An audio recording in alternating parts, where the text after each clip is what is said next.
বলেছিল যে আম্মু, কখনো যদি বিপ্লব হয় আমি যেন রাজপথে শহীদ হই। এই কথাটা শুধু একদিন না, ওর বন্ধু বান্ধব অনেকেই সবসময় বলতো। তো আজকে আসলে এই কথাই বারবার মনে পড়ে যে আল্লাহ হয়তো তার এই কথাটা কবুল করেছে। আমার ছেলে সিনেমাটোগ্রাফি ফটোগ্রাফি নিয়ে সে পড়াশোনা করেছে। তার চোখে মুখে তার স্বপ্ন ছিল যে সিনেমাটোগ্রাফার হবে। তো সিনেমাটোগ্রাফার ফটোগ্রাফার যে একটা কেরিয়ার হতে পারে, আসলে আমি আমার মতন অনেকেই হয়তো বুঝতে পারেনি। আমার ধারণা ছিল সিনেমা হবে, সেখানে যাবে। সারোয়ার ফারুকী ও চলে আসার আগে আগে আমাকে বললো, আম্মু আমি না ওনার কাছে গিয়েছিলাম, আমরা কয়েকজন মিলে একটা কাজ করব। সেদিন আমি গুরুত্ব দেইনি। তো যেদিন সারোয়ার ফারুকীর সঙ্গে আমার দেখা হলো, উনি তখন প্রিয়র কথা বর্ণনা করলো, প্রিয় কিভাবে দাঁড়ায়। তখন আমি অবাক হয়ে দেখলাম যে ছেলেকে আমি সবসময় এই ফটোগ্রাফি সিনেমাটোগ্রাফিকে আমি একটু ইগনোরই করতাম। আমার কাছে মনে হতো এটা কেরিয়ার না। আজকে যখন আমি এইরকম ক্যামেরা, এইরকম জিনিস দেখলে আমি আসলে নিজে ঠিক থাকতে পারতাম। আমার সন্তান একদিন আমার ডকুমেন্টারি করার জন্য গিয়েছিল। সেদিন বলেছিলাম, বাবা এখন আমাকে নিও না, কারণ আমি একজন নারী উদ্যোক্তা। আজকে আমার ছেলের সুবাদে আজকে অনেকেই আমার ডকুমেন্টারি করে। আমার ছেলে 19 জুলাই সায়েন্স ল্যাব মোড় গ্রিন রোডে ও গুলিবিদ্ধ হয়।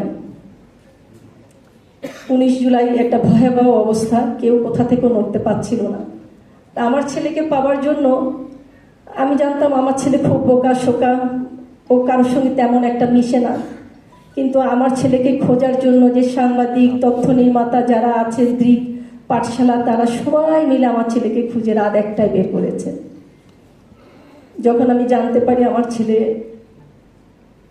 মেডিকেল মর্গে, পরবর্তীতে তারা যখন আমার আত্মীয় স্বজন তারা পোস্টমর্টমের কথা বললো, তখন আমার একটাই মাথায় ছিল যে কোনো মা আসলে ছেলেকে কাটা ছাড়া দেখতে পারে না।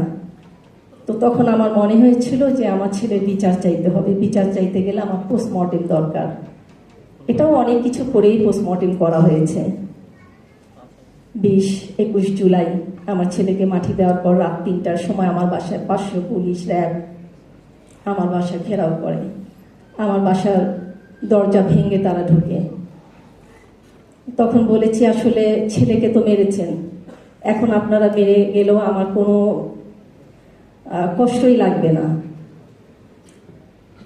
21 জুলাই পর থেকে 5ই আগস্ট পর্যন্ত আমি রংপুর শহরে বিভিন্ন জায়গায় মিটিং মিছিলে আমি দৌড়ে বেড়াইছি। যেদিন আবু সাইদ মারা যায় সেদিন আমি খুব কেঁদেছি। আমার ছেলের কণ্ঠেও ছিল বলিষ্ঠ বিদ্রোহ। 18 তারিখে যখন মারা গেল অনেকেই, আমি তাদের জন্য কেঁদেছি। কিন্তু আমার সন্তানের মৃত্যু আমাকে আসলে তখন কাঁদাতে পারেনি। তখন আমার কাছে মনে হচ্ছিল যে আমার সব সন্তানদের বিচার আমাদেরকে চাইতেই হবে।